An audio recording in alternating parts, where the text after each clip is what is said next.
If you'd like to read along, I'll be reading a few passages from 1 Samuel 15.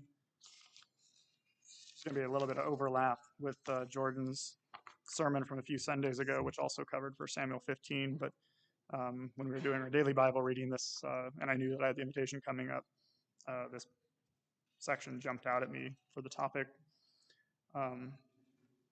Jordan was focusing one of the points he made talking about 1 Samuel 15. This is, of course, when God tells Saul to basically wipe out the Amalekites completely, go take over. They're basically wipe out this town, kill everyone there, including the king of the town. And Saul, kills everyone except for he spares the king, and then they keep some of the best sheep and oxen rather than killing all the sheep and oxen that God had told them to do. Jordan mentioned focused the aspect of complete obedience. So Saul did not fully obey the commandment, which is also going to be a little part of this talk. But the main thing I want to look at is the danger of self-deception, which the Bible talks about, both here, but also, there's an example here with the story of Saul, but there's also passages throughout the Old and New Testament.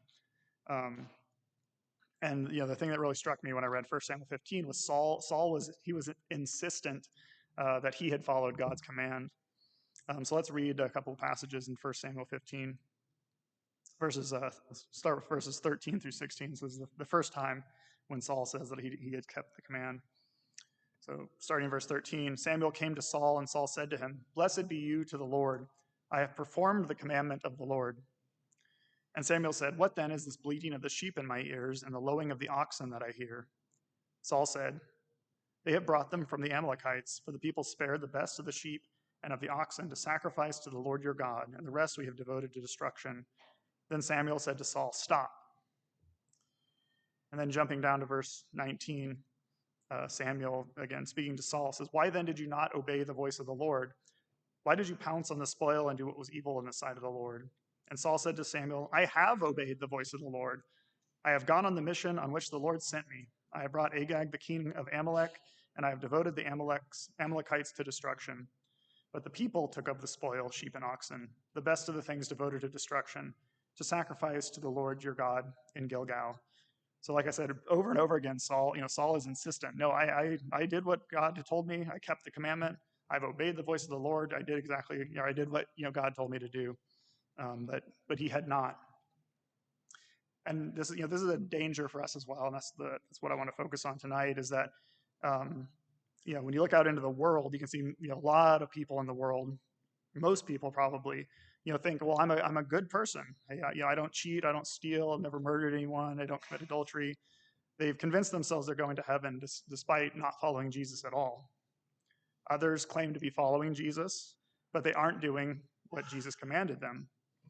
And there's some who they're doing almost everything Jesus commanded. And if you ask them, are you following Jesus' commandments? They will be insistent, and they'll say, I am following Jesus' commandments. But they might be deceived by a false teaching. For example, they might, have been taught by someone that they don't need to be baptized. And so they've never been baptized. And so they're not fully following the commandments. So, we can look out in the world, but also the thing, for this audience here, we have to also make sure that we examine ourselves to make sure we aren't deceiving ourselves about whether we're truly following Jesus. Jeremiah 17:9 says, "The heart is deceitful above all things and desperately sick. Who can understand it?" And James warns us about deceiving ourselves by hearing the word and not doing it. James 1:22. "But be doers of the word and not hearers only, deceiving yourselves." And Jesus warned about this very thing in the Sermon on the Mount in chapter 7. First, there was the warning to those like Saul who were convinced that they were doing the commandments of God. In verses 21 through 23, "Not everyone who says to me, 'Lord, Lord,' will enter the kingdom of heaven, but the one who does the will of my Father who is in heaven. On that day, many will say to me, 'Lord, Lord, did we not prophesy in your name and cast out demons in your name and do many mighty works in your name?' And then I will declare to them, 'I never knew you. Depart from me, you workers of lawlessness.'" He follows this up with the story of the wise man's house on the sand and the foolish man's house on the wise man's house on the rock and the foolish man's house on the sand, which it's funny because we almost always, the main way we hear about that is through, of course, the kids' song. But, it's a very, very important message that Jesus is saying here. This is in verses 24 through 27. It says, everyone who hears these words of mine and does them will be like a wise man who built his house on the rock. And the rain fell, and the floods came, and the winds blew and beat on that house, but it did not fall, because it had been founded on the rock. And everyone who hears these words of mine and does not do them will be like a foolish man who built his house on the sand. And the rain fell, and the floods came, and the winds blew and beat against that house, and it fell, and great was the fall of it.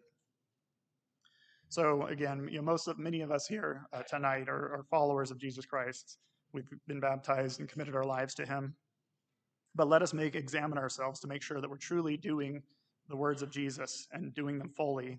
And as James said, not just being a hearer, but a doer of the word. Let us not deceive ourselves like Saul did. And if you haven't committed your life to Christ by being baptized into Jesus, why not do it now? Make sure you fulfill all the commandments of God. That includes being baptized into his death and becoming a new creation and being added to the Lord's church. If you need to be baptized, we give you that opportunity tonight. If you need prayers of the congregation, also you can come forward at this time as we stand and sing.